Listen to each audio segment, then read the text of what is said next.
Lois Griffin is a devoted mother and loving wife, who might also be the most dangerous person in Quahog. Yeah, you heard that right. The same Lois who bakes pies and reminds Peter to wear pants has a secret double life, one that involves black belts, high-stakes heists, X-rated aliases, and political power plays. If you think Peter Griffin is chaotic, Lois is about to flip your expectations upside down. This isn't a cute what-if theory. The clues were there on our screens all along. This is the story Family Guy never outright told you, the secret life of Lois Griffin. It's a sunny afternoon in Quahog, and a burly New Yorker is about to rearrange Peter Griffin's face for mouthing off. You expect Peter to get flattened, but out of nowhere, wham! The New Yorker drops to the floor, KO'd by Lois. That's right, Quahog's favorite PTA mom just unleashed a roundhouse kick straight out of a Bruce Lee movie. Lois Griffin, the lady who packs PB&J in her kids' lunches, secretly hits harder than Mike Tyson, and she's been hiding that power in plain sight all along. Lois didn't just wake up one day with Chuck Norris-level combat skills. She joined a Taijutsu class for exercise, and within weeks she was a black belt taking down barroom thugs. She even got a taste for violence. After one little karate session, Sweet Lois was drop-kicking people through windows and body-slamming her own sensei. She got so amped on adrenaline that she even started using her new moves to spice up her love life. Peter learned never to say not tonight to a wife who can do a spinning back kick. Her inner warrior was so intense, even Peter, the guy who fistfights giant chickens for fun, got nervous. It didn't stop at karate. Years later, she did it again. At a seedy boxing club on Peter's birthday, Lois stepped into the ring as a joke and demolished a seasoned foxy boxing champ in seconds. One punch and the poor woman was seeing cartoon birdies. Suddenly, this perfect housewife was champion of a whole underground boxing circuit with Peter as her makeshift manager. Lois started secretly sneaking out for late-night fights, coming home with bruises she passed off as, "I tripped in the kitchen." Sure, Lois, and I'm the Queen of England. What's more suspicious, that flimsy excuse or the fact she can uppercut a heavyweight twice her size into next week? Here's the real question. Where did Lois learn to hit like a Marvel superhero? Sure, we saw her train a bit in those episodes, but you don't become a one-woman army overnight, not without some prior practice. College years, anyone? We'll get back to that. The point is, Lois's combat skills aren't a one-off joke. They're a glaring clue. A black belt mom with a killer right hook suggests a life she hasn't fully disclosed. And if you're thinking, okay, she can fight, big deal, then consider this. Lois wasn't training for self-defense. She was training for war. A war only she knew was coming. Against who? And why? Keep those questions in mind because the mystery is only getting started. Cut to Lois at the supermarket, pushing a cart of groceries with baby Stewie in tow. Normal day, normal errand. Until Lois glances around, eyes the security mirror, and slyly slips a whole ham into her purse. Wait, what? Did the Griffin suddenly go broke? Nope. Lois Griffin shoplifts for one reason, the thrill. Once that adrenaline hit her system, she was hooked like a kid in a candy store. Literally, she stole candy too. In Breaking Out Is Hard to Do, our wholesome housewife goes on a crime spree across Quahog's shops and museums. We're talking jewelry, clothes, even a freaking Matisse painting off a mansion wall. This isn't petty larceny for survival, it's high-ticket heists for kicks. Each theft makes Lois bolder. She graduates from shoplifting ham to grand theft art in record time. Maybe folding laundry and listening to Peter's fart jokes weren't giving her the dopamine hit she needed. Girl craved excitement. Brian finally catches on when she's piling up stolen loot in the living room, and even she admits, "Oh my god, that was such a rush." We see you, Lois, getting your Bonnie and Clyde on. By the time the cops close in, she's so deep she can't stop. At her trial, the judge is ready to let her off easy, and Lois still can't resist sneaking the judge's gavel into her bag. That impulsive grab earns her a 3-year prison sentence faster than you can say, "Klepto mom." Talk about zero impulse control. Now picture the Griffin household with Lois behind bars. Hint, it's a total dumpster fire. Within days, Peter's serving the kids ice cream for dinner and using Brian as a babysitter. The house falls apart without its real boss. The family literally breaks Lois out of prison because, let's face it, they're lost without her. During the jailbreak saga, they hide out in Asian Town and assume new identities. Lois goes from soccer mom to most wanted felon overnight, and honestly, she handles life on the lam like she's done it before. And how does this criminal double life wrap up? With Lois doing the one thing more unbelievable than stealing a Matisse. She rescues Joe Swanson, the very cop chasing her, from drowning in a sewer just to even the scales. She causes chaos, then cleans it up in one swoop. Sound like someone who enjoys playing both sides of the law?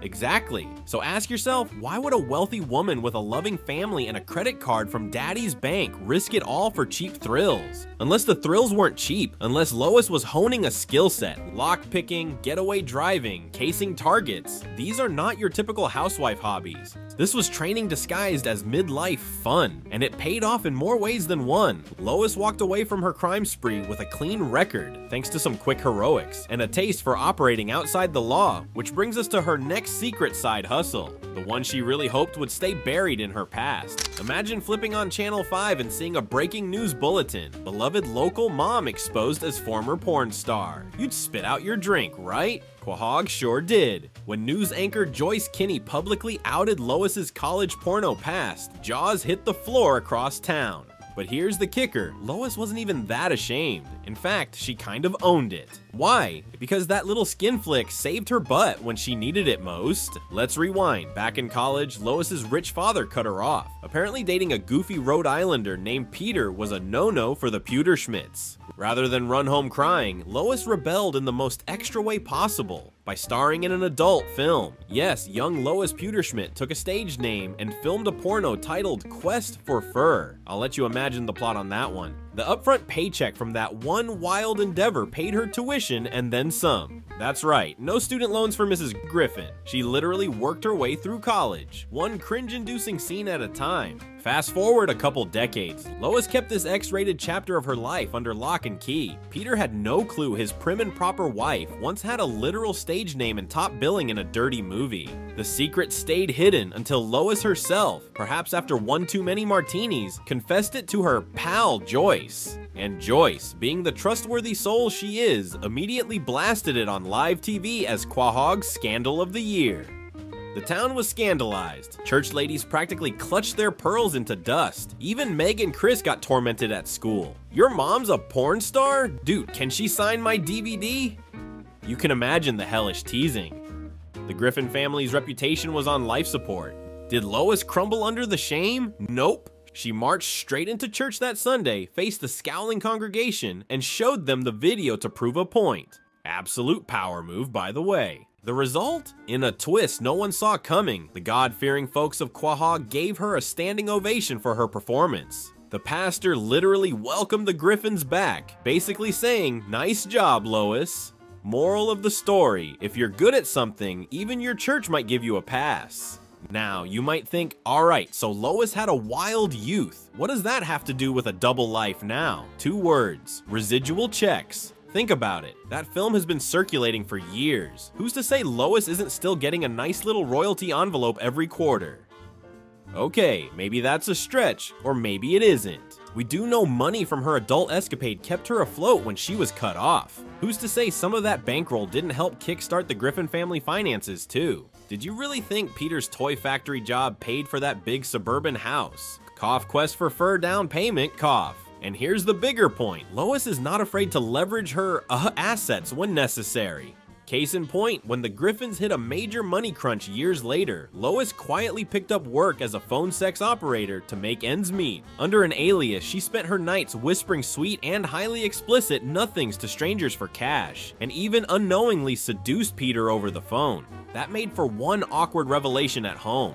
Honey, I think I've been calling you. Talk about a plot twist. The key detail is that Lois didn't hesitate to lead a second secret life to support her family. She compartmentalized like a pro, carpool and bake sales by day, erotic hotline by night, nobody the wiser until the truth blew up. Fighting skills, thrill-seeking crimes, clandestine sex work income, Lois has been stacking the tools and funds of someone who's preparing for something. But what? By now it's pretty obvious. She wasn't training and scheming just for kicks. She was gearing up to run the show. Power. That's the final piece of Lois's puzzle. We all remember that episode where Lois ran for mayor of Quahog and actually won. It was a short-lived term, sure, but it laid bare a truth. Lois has political instincts as sharp as her roundhouse kick. She started off genuinely wanting to help her town. Ah, how noble. Then almost immediately dove headfirst into the political dark arts. She manufactured a fake mutated fish from toxic waste scare just to push through a new tax plan, skimmed the funds to buy herself a luxury fur coat on the city dime, and grinned through the whole scam like a seasoned Tammany Hall boss.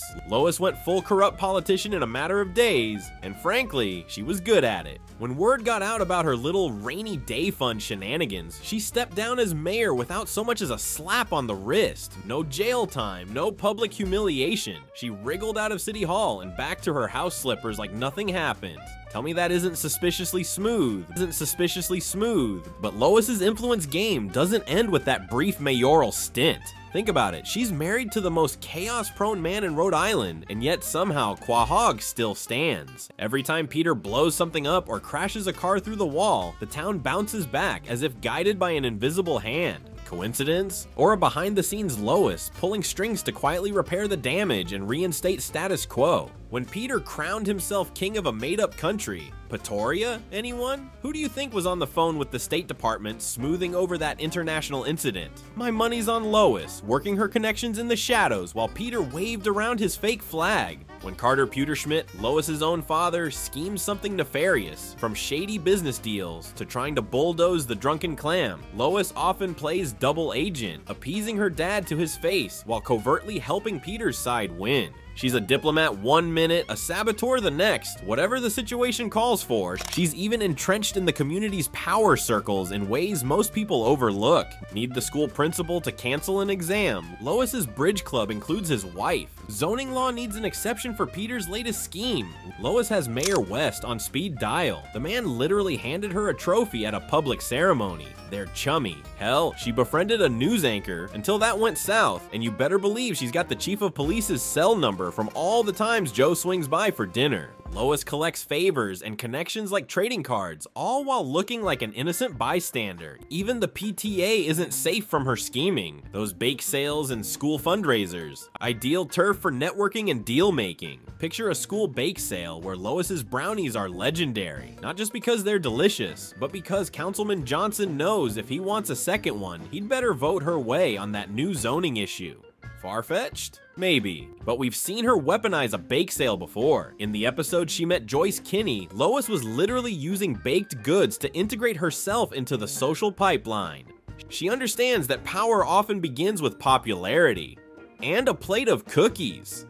Let's not forget, Lois grew up in the Pewterschmidt mansion, watching her dad bully senators over dinner. She knows how power works behind closed doors. You don't grow up with a billionaire father and not learn a thing or two about blackmail, bribery, and bending the rules. The difference is, Lois applies those lessons to keep her own family on top and her town in line. By now it's clear, Lois Griffin's second life isn't just a series of random escapades. It's an engineered balancing act. She destabilizes Quahog by day, or lets her husband do it, so that by night she can swoop in and recalibrate everything to her liking. Far from Peter's clumsy chaos, Lois's chaos is intentional, methodical, almost surgical. She's been the puppet master keeping her unpredictable family intact and her crazy town just functional enough that the Griffins stay one step ahead. All while folding laundry and never missing Meg's depressing school plays. We've seen the fighter, the thief, the seductress, and the schemer. They're not four different people. They're all one fiercely complex Lois, and each secret role fed the next. She used her combat skills to pull off daring crimes. The spoils of those crimes and the adrenaline rush gave her the nerve to exploit her sexuality for profit. That cash and confidence bankrolled her shot at political influence. And with power in her pocket, she makes sure any threat to her family is quietly taken care of. Sometimes with a whispered deal, sometimes with a well-timed karate chop. Lois Griffin is the ultimate multi-hyphenate.